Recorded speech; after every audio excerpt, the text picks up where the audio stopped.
ED और CBI का छापा इलेक्शन की वजह से पड़ रहा है कि इलेक्शन के लिए अगर कुछ पैसे भी किसी नेता के पास पड़े हैं तो वो उठा लिए जाएं, वो जब्त कर दिए जाएं। जितने बड़े बड़े नेता हैं वो कैसे बीजेपी की तरफ जा रहे हैं। आज की डेट में बड़े बड़े कांग्रेस के लीडर भी बीजेपी की तरफ जा रहे हैं। तो कहीं ना कहीं हमें ऐसा लगता है कि ये जो एक मामला है, ये पूरा का पूरा मामला उस चीज से रिलेटेड है, किस चीज से, एक पावर से, इलेक्शन से, और जो ईडी का दुरुपयोग हो रहा है ये उससे रिलेटेड है। आज की डेट में जब देश में कोई आपदे आती हैं तो फिर पंजाब के किसान ही क्यों, पंजाब के लोग ही क्यों? आप समझ रहे इस बात को? ये नैरेटिव सेट किया जा रहा है। आज ये नैरेटिव इसे सेट किया जा रहा है क्योंकि पंजाब की मिट्टी में बगावत है। पंजाब के लोग घुटने नहीं टेकते। पंजाब के लोग जुल्म से लड़ना जानते हैं। हमारे गुरुओं से, हमारे पूर्वजों से हमने एक ही चीज सीखी है, हुकूमत किसी की भी हो, गलत नहीं देखना, गलत होते बर्दाश्त नहीं करना, और उस चीज को धर्मों से नहीं जोड़ना। आज की डेट में ये धर्मों से जोड़ के खालिस्तानी का टैग दे सकते हैं, पर हमारे लिए वो एक बुलंद आवाज है जो अपनी कौम के लिए है, देश की मिट्टी के लिए है, पंजाब के लिए और भारत के लोगों के लिए है। आज सरेआम गोली मार देना ये हत्या नहीं तो क्या है? 3 किसानों की आंखों की रोशनी जा चुकी है।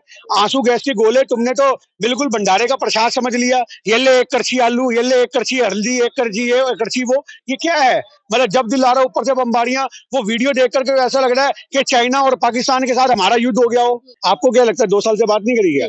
थक गए, हार गए, टूट गए, तब बाहर निकले हैं। 2 साल से जब मोदी जी ने मीडिया में आके आंसू दिखाए थे, अपने टेस्ट हुए मगरमच्छी आंसू, कि मैं समझा नहीं सका, मुझे माफ करिए किसानों को, तो उसके बाद ही तो ये निकल करके आए हैं कि 2 साल से तो हमें मीठी लॉलीपॉप दे दी, अब इलेक्शन सर में तुम तो ईवीएम से जीत जाओगे, हम कहाँ जाएंगे? सटीक खबरों का सीधा असर। आप देख रहे हैं एनसीआर समाचार, खबर भी असर भी। नमस्कार, मैं आपके साथ विदेशा मंगवाना और आप देख रहे हैं एनसीआर समाचार। आज सत्यपाल मलिक जो कि पूर्व गवर्नर रह चुके हैं, आज उनके घर पर लगातार सीबीआई का छापा पड़ रहा है। पर सत्यपाल मलिक का बयान ये सामने निकल कर आ रहा है कि कितने भी छापे मोदी सरकार हम मेरे आवास पे पड़वाले पर 4-5 कुर्ते पजामे से ज्यादा कुछ नहीं मिलने वाला। तो इसी मुद्दे पे बातचीत करेंगे। हमारे साथ सोशल एक्टिविस्ट गिन्नी जी है, सीधे इनसे बातचीत करेंगे। गिन्नी जी, पहले तो आपका बहुत बहुत स्वागत है एनसीआर समाचार में। गिन्नी जी, किस तरीके से देख रहे हैं विपक्ष पर लगातार सीबीआई ईडी का छापा पड़ रहा है और आज सत्यपाल मलिक भी आज सबसे बड़ी बात है, सत्यपाल मलिक को ये इनाम मिला है पुलवामा का खुलासा करने का।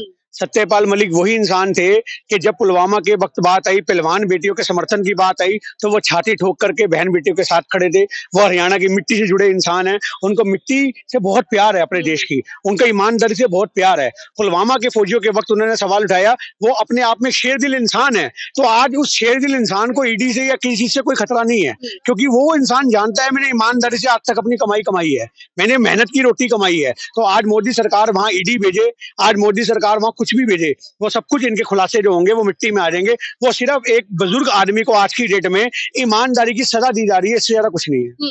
तो क्या लग रहा है लगातार विपक्ष पर जिस तरीके से ईडी, सीबीआई और कहा जा रहा है कि ये लोग भ्रष्टाचारी है, 70 साल में इतना भ्रष्टाचार करके गए, तभी ईडी सीबीआई का छापा पड़ रहा है। देखिए, सबसे बड़ी बात यह है कि ईडी और सीबीआई का छापा भ्रष्टाचार की वजह से नहीं पड़ रहा।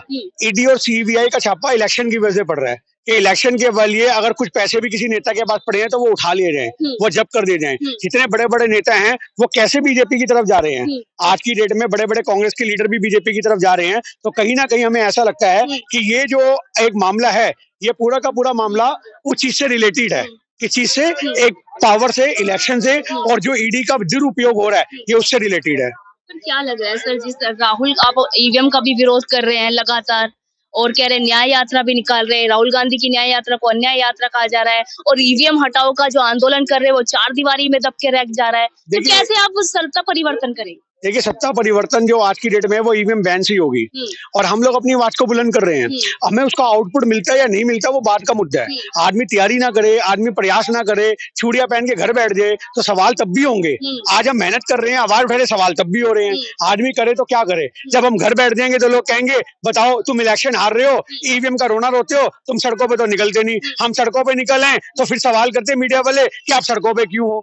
आप समझ रहे इस बात को? तो ये सीधा सीधा एक प्रयास है कि विपक्ष की बात को कैसे दबाया जाए, आप विपक्ष को कैसे कमजोर करो। ये सवाल आपके नहीं है, ये सवाल जो है ये आम अंधभक्तों के सवाल हैं जो आप सोशल मीडिया पे पढ़ती हैं, तो आपके दिमाग में भी आता है कि आज ये सवाल तो मैं भी पूछूंगी।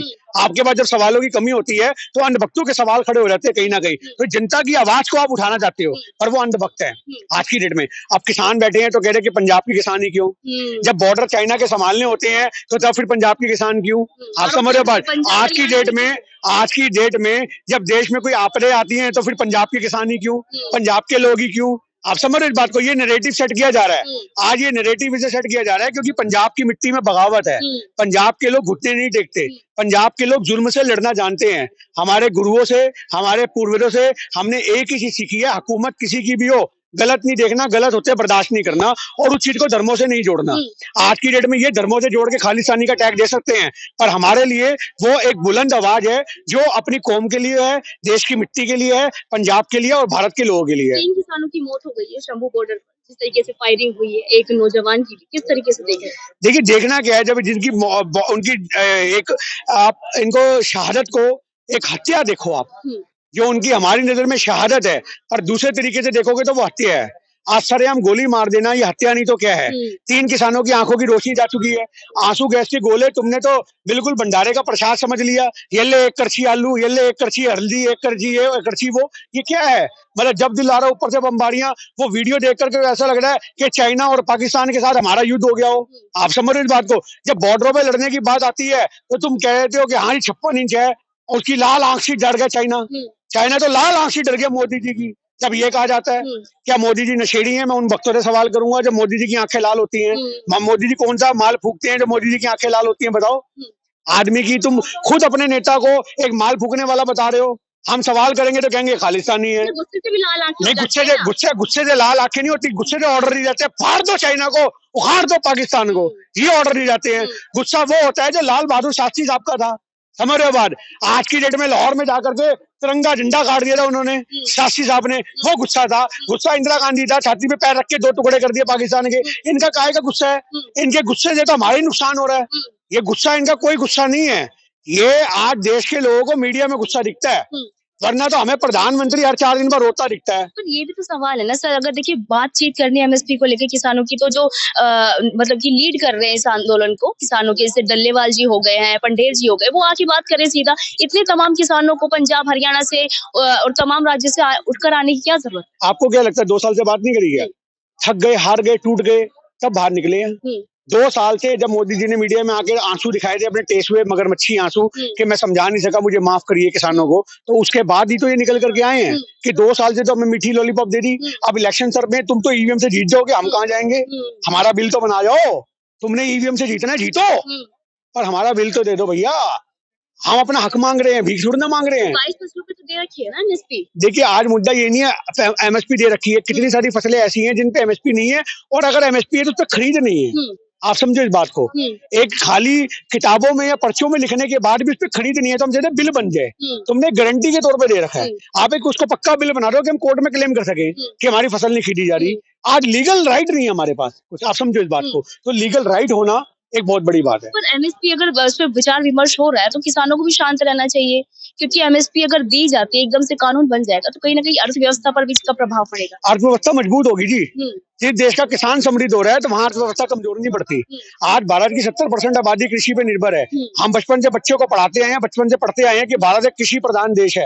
आप समझ रहे हो। तो जिस देश की अर्थव्यवस्था कृषि पे टिकी हुई है उस देश में कृषि को मजबूत अगर करोगे तो देश मजबूत होगा। ये कहाँ का भ्रम पाल रखा है, ये कौन सी इकोनॉमिक्स है, ये कौन सा अर्थशास्त्र है, कौन पढ़ा रहा है। गवार बंदे बैठे हैं कि तुम्हारी कलम चलाने वाले।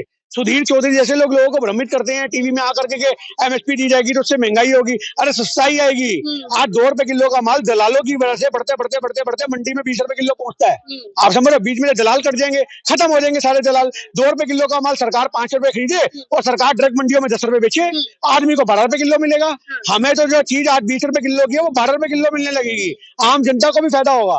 पर आज आम जनता को आंदोलन 24 से पहले इसलिए आंदोलन कि तुम्हारी सरकार बन जाएगी तो हम कहाँ जाएंगे। 2 साल से हम तुम्हारा वेट कर रहे थे। ऐसा नहीं है कि पंजाब के हरियाणा के जिलों में आंदोलन नहीं हो रहे थे, छोटे स्तर पे रोज आंदोलन हो रहे थे, रोज आवाज बुलंद हो रही थी। पर आज एक बड़ा लेवल करना पड़ेगा क्योंकि तुम सरकार बना दोगे तो हम कहाँ जाएंगे।